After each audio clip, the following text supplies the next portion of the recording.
Chapter 3. A mostly safe haven. The sound of footsteps snapped me back into reality.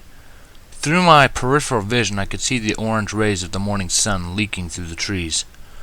Everything was so peaceful, so calm. Maybe yesterday was just a bad dream? The footsteps drew closer. Human footsteps? No. The tempo was too fast, and each step was accompanied by another about a half-second off. Ponies. I tried to stand, or at least sit up, but my body was too sore to make such movements.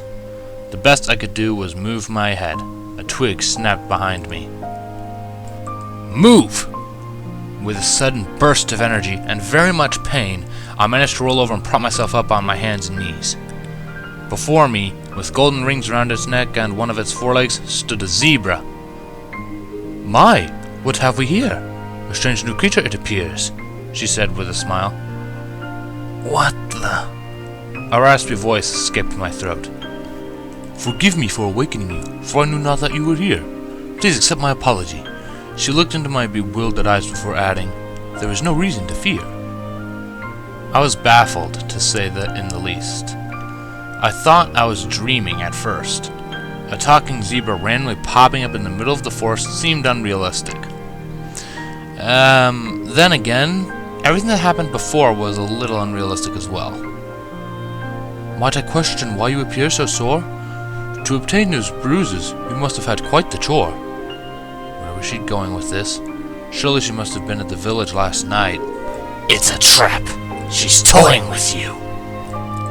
Maybe that was true, but who's to say she wasn't at the village last night? For all I knew, she could have lived somewhere else. She did, after all, seem legitimately concerned. I couldn't take any chances telling her the truth, just in case she was somewhere else. Let's just say I had a very interesting night, I replied. Now, if you'll excuse me, I have something important I need to do. I struggled to rise up to my legs. My joints moved like rusty gears as I attempted to stand straight. I tried to conceal the agony of my aching muscles. Using nearby trees to help balance myself, I slowly staggered away. Please, this is a most pitiful sight to see. Allow me to help and come follow me, she implored. I can offer a remedy for your ails, after which I will send you on your trails.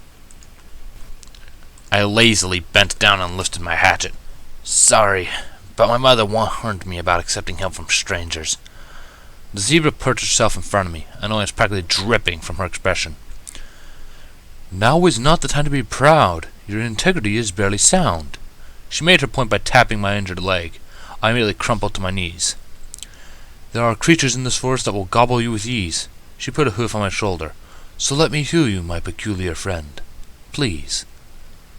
The sincerity of her voice was so... genuine. She actually seemed worried about me. I heaved a sigh. I'm not trying to be too cynical here, but why are you so willing to help a complete stranger? She put on a knowing smile. I once walked the same road as you. I was scared, alone, and my friends were few. She lifted my chin so I could see her bona fide eyes. When I came to this place, I received many frightened looks, until some ponies decided to open the book. They showed me kindness and wanted nothing in return. To offer the same help to you is all that I yearn. Don't believe her. She's lying to you. I brushed off the warning. There was no way on earth that those gentle, blue eyes were lying to me. Even if she was lying, why bother? She had already proven she could best me. A simple tap to the leg and I was at her mercy. And yet, she still wanted to help me. You're not going to take no for an answer, are you? I asked. A simple shake of the head was her response. Okay, I finally said. You win. Just tell me back up and I'll follow you. After a series of pushing and pulling, I was back on my feet. My vision was still a bit hazy, but I could still see well enough to follow the blur of a zebra through the vibrant greenery. She introduced herself as Zecora, in rhyme, of course. Come to think of it, everything she said was like a small poem. It was pretty interesting. and seemed like a lot of fun. I eventually tried my hand in the rhyming game, much to her entertainment. She told me about how she arrived here, how when she first arrived, the ponies in the village were terrified of her and hid in their houses every time she walked into town. She also spoke about someone called Apple Bloom, who was brave enough to actually talk to her, which ultimately ended in the village accepting her. At least nobody attacked her when she entered. The voice in my head had a point. I would have traded my welcoming with hers in a heartbeat. I made a mental note to ask more about this Apple Bloom, though. Whoever he or she was must be quite the interesting pony to meet. Ponyville is very close by, and the ponies there are very kind. Zakor interrupted my train of thought. You should pay them a visit soon. I'm sure they wouldn't mind. Yeah, kind. That was the word I was thinking of at the time. Should I tell her about yesterday? Would she still help me knowing what I did? No, don't tell her anything. She'll betray you. Stay silent. I absent-mindedly nodded in agreement. My story would have to wait for another time. A gnarly tree came into view. Various glass bottles hung from some of its knotty branches. Bizarre wooden masks littered the ground surrounding the house. A faint yellow glow radiated from the 2 holes cut out of the tree. I lagged behind Zukora a bit as she walked through the front door. I hesitantly ducked through the zebra-sized door. A dull pain racked my nerves. My legs screamed in protest and my back threatened to stay locked in place. I desperately hoped Zukora knew what she was doing. The entire house was comprised of one small circular room. More wooden masks were on the inside. Glass bottles either hung from the ceiling or lined the various shelves. A small bed was stationed in the back. A cauldron filled with water dominated the center of the room. Zukora looked through the contents of the vials. With each vial she inspected and passed, the more discouraged she seemed. After putting the last bottle down, she turned to face me with a disappointed look. Your potion's creation will soon be underway. Please relax yourself and enjoy your stay. Zukora lit the fire under the cauldron and tossed a few ingredients in. It was easier said than done. Like I said, the room was small. I had to crouch a bit to keep from hitting the ceiling. I found myself walking in circles in hopes of finding something to entertain myself with. I almost gave up, too, till a bright blue flower attracted my attention. Curious, I collected the delicate plant in my hands. It was so vibrant, so beautiful, that I failed to notice the similarly colored pollen spreading on my hands. Stay away from that flower! Zukora screamed. You know not its true power! Her sudden outburst made me launch the flower into the air. It landed on my head with a blue puff of pollen. Out of fear from the potential danger, I swatted the flower out of my hair and stumbled backwards. I tripped over one of the masks and my head slammed into the hard wall. My eyesight went fuzzy again. Many old pains were reawakening. I always slumped down to the floor, grasping the back of my pounding head. What was that for? I moaned. Zukora's face quickly became serious. That flower you held was the poison joke. It has caused much trouble amongst the pony folk. She ever so carefully picked up the flower with a cloth and returned it to its proper place. Although most of the time its pranks are weak, it can be the agent of more severe things. This plant alone can bring the strong to their knees. The bravest adventurers cower from what it brings. With the power to tear one's sanity apart, this is truly a plant after discord's own heart. Bitterness lined her voice at the end of her poem. I wasn't sure if Discord was supposed to be a pony or just a personification, but nevertheless, I inched further away from the shelf that harbored the deadly plant. She rummaged through her belongings and returned to me with a small pouch. Do not worry, my dear. I know how to prevent the plant's wrath. Simply take these herbs here and use them in your next bath. I eagerly accepted the gift and tied it to one of the loops of my jeans. Zukora returned to her boiling pot as if nothing had happened. I slowly rose back up to my feet. This time I decided to stay close to the zebra. She was humming a strange tune, occasionally linking stranger lyrics to accompany the tune. I studied the bubbling green liquid inside the cauldron. Was I supposed to drink that? A few minutes later, Zukora scooped up the mixture into a vial, confirming my fears. Take this potion and you will be healed within the hour. She deposited the bottle in my hands. I must warn you, though, she added, It will be quite sour." Before I had the chance to thank her, an erratic knocking bombarded the door. "Sakura, are you home?" a familiar voice called out. The door swung wide open, revealing 5 of the 6 ponies from before. "Oh, thanks, Celestia, you're here. There's a strange creature that attacked Ponyville last night, and I saw it go into the forest and..." The purple unicorn, Twilight if I remember correctly, cut herself off with a gasp. We all just stood there. Twilight glaring at me, Sakura looking between us in confusion, and I desperately looking around for an escape.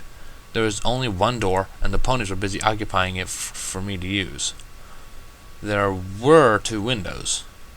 Instead of glass, there were 2 sticks tied together in each hole. The problem is that they were too close to the door. A particularly ticked Twilight started charging her horn. Move, you idiot! Without waiting for Twilight to pull another trick, I pocketed the vial and sprinted towards the window farthest from the door. In a near blinding light, Twilight popped between me and my destination. My momentum was far too great for me to make an abrupt stop, and I was still too far to jump through to the window. With no better alternative in mind, I made a sharp turn to the door. The 4 ponies tried to scramble out of my way as I drew closer. Most of them succeeded too, except for one. A yellow Pegasus with wide eyes and an uneven haircut. She sat there, frozen with an expression of pure horror as I advanced. Out of a horrible coincidence, I tripped over a rock jutting out of the ground. I fell right on top of her with my torso covering most of her body. Our foreheads painfully connected at the end of my fall. "It's going to gobble up Fluttershy!" the pink pony shrieked. "Not on my watch!" Rainbow Dash lunged forward. She grabbed my jacket in her teeth and rocketed us into the air. Out of instinct, I grabbed onto the nearest object of support, which, at the time, happened to be Fluttershy. The world shrank as we ascended higher and higher into the air. I could see the village from last night. It was beautiful in the daylight. Unfortunately, it brought back too many bad memories. "It is not your fault. They attacked you." The voice growled. Regardless of whose fault it was, I turned my head away in shame. Something broke through the forest canopy in the distance. It was a tower, made out of stone from what I could tell. I could feel it calling out to me, as if it wanted to harbor me from the insanity. "A safe haven. Find a way down and go to it." Rainbow Dash shouted through clenched teeth. "What?" she repeated. "I can't understand you with that jacket in your mouth," I shouted. Of course, I did know what she was saying. I was just really hoping that she would do what I was hoping she'd do. Rainbow spit my jacket on. "I said!" The rest of her sentence was lost as I entered free fall. The deafening wind whipped around me. The ground was coming up. Fast. It was time for the next phase of my plan. I looked ahead of me to where Yellow Pegasus was staring at the fast approaching canopy. Her wings were pinned tight to her side. My hand was still grasping her pink tail. "What are you waiting for? Start flapping!" I shouted through the wind. She glanced at me and uttered an incomprehensible response. "Speak up! The wind is too loud!" I hollered. "I can't!" Fluttershy shouted in desperation. "What?" This was bad. If she didn't start flying, then we would hit the ground at full force. I shuddered as a mental image of 2 splattered corpses against the forest floor popped into mind.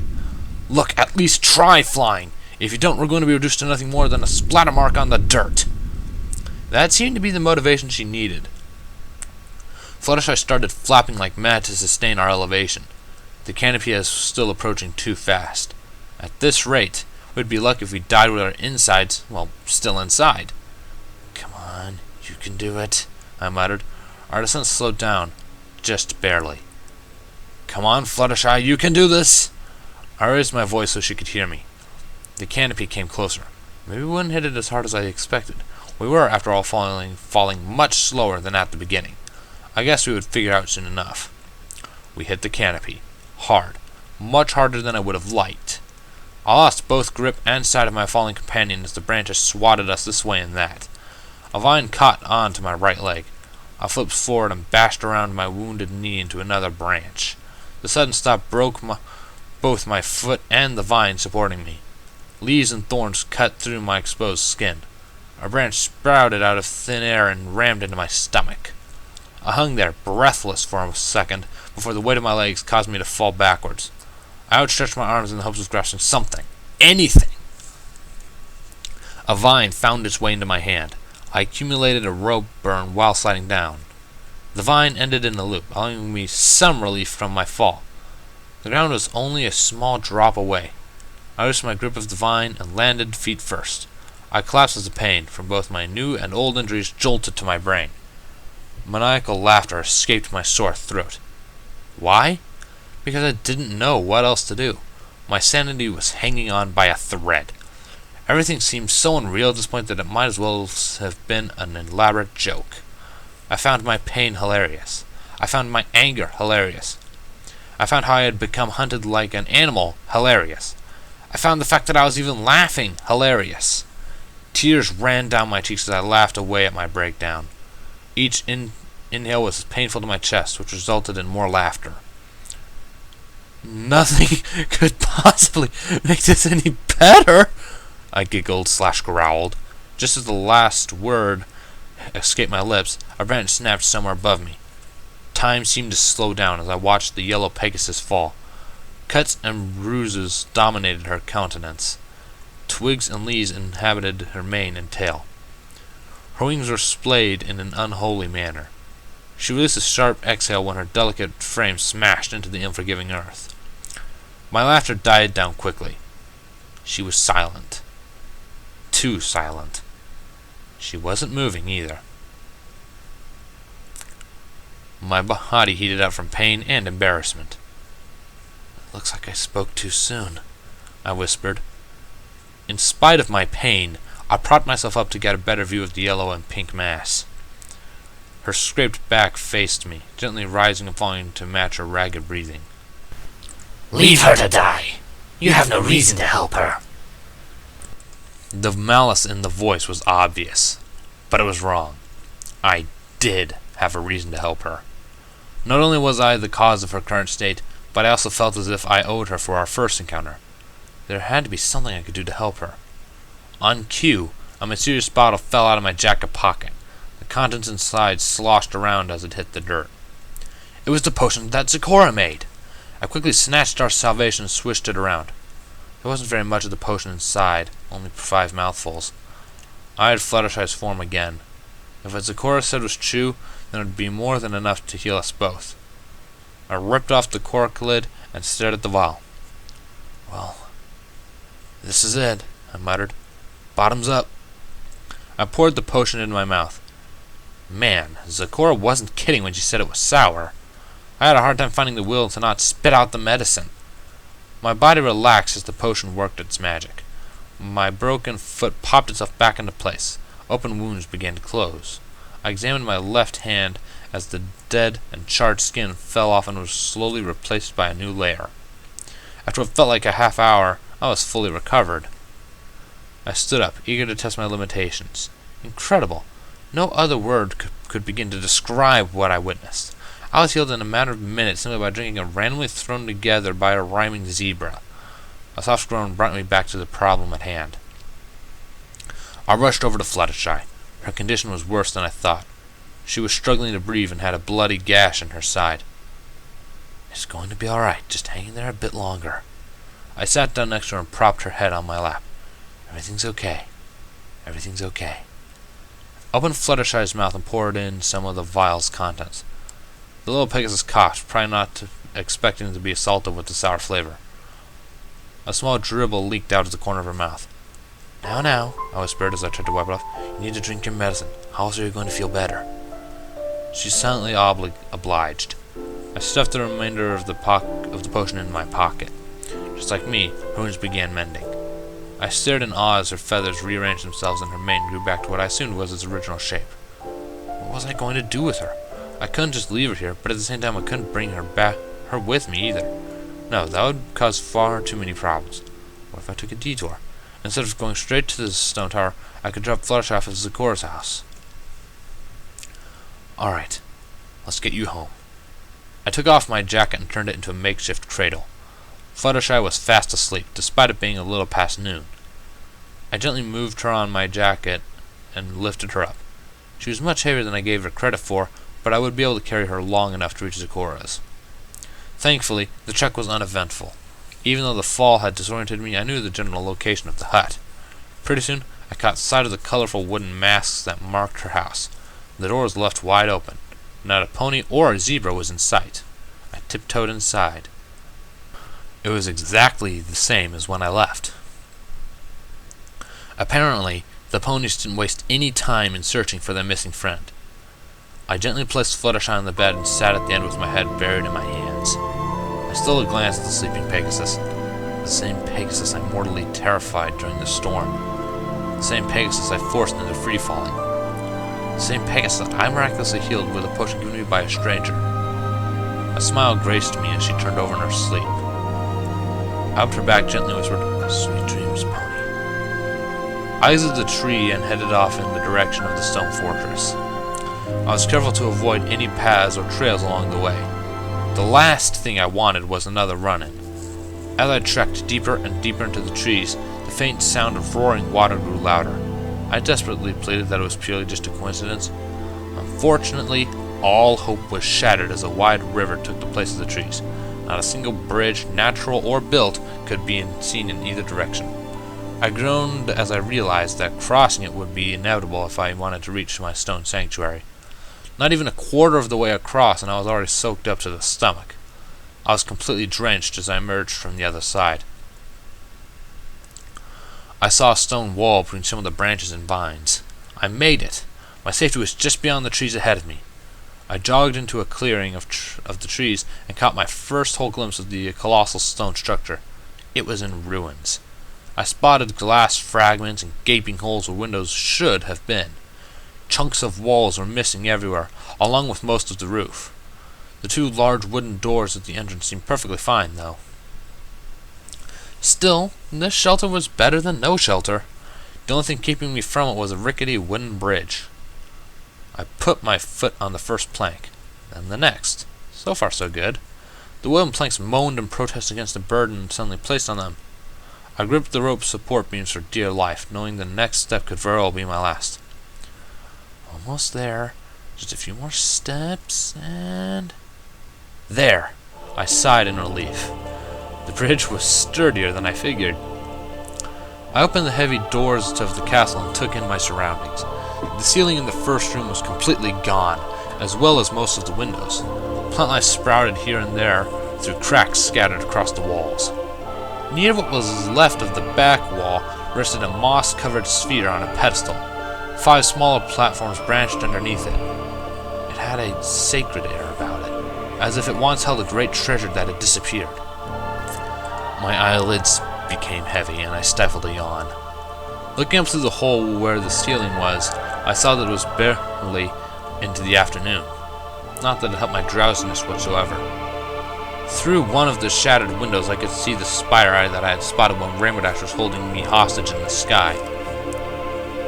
After finding my way through the maze of corridors, I found the stairway that led up to the top. I was pleased to find that the room was much more whole than the rest of the building.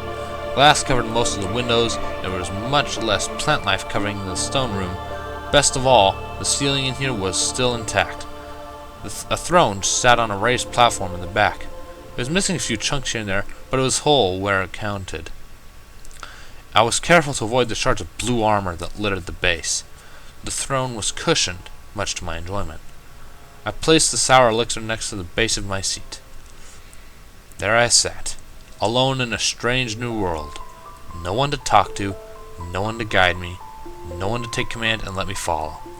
I was completely alone. I'll be honest, I sobbed my eyes out. I was never alone in my entire life. The very concept of my condition scared me. What would I do? How would I survive? Where would I get my food? My stomach groaned in protest as I recalled that I didn't eat anything at all today. Hunt for your food. Yes, hunting. That sounded reasonable.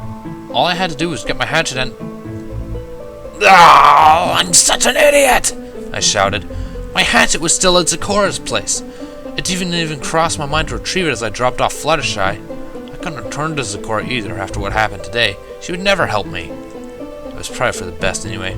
I didn't know how to cook or start a fire for that matter. What else could I use for food, though? Steal from the ponies. They have plenty. The voice pitched in. Now that I thought about it, I did see a barn as I wandered through that town. Perhaps I could get my food there. I wasn't about to go in the broad daylight. No, that would just be suicidal. It would be better to go under the cover of the night. I now had a plan, more or less, motivation, and the means to do it. All I needed now was rest. I'd take a quick nap until night and then get to work. Drowsiness soon subdued my roaming mind. Good night, Mom. Good night, Dad. Of course, my only answer was silence.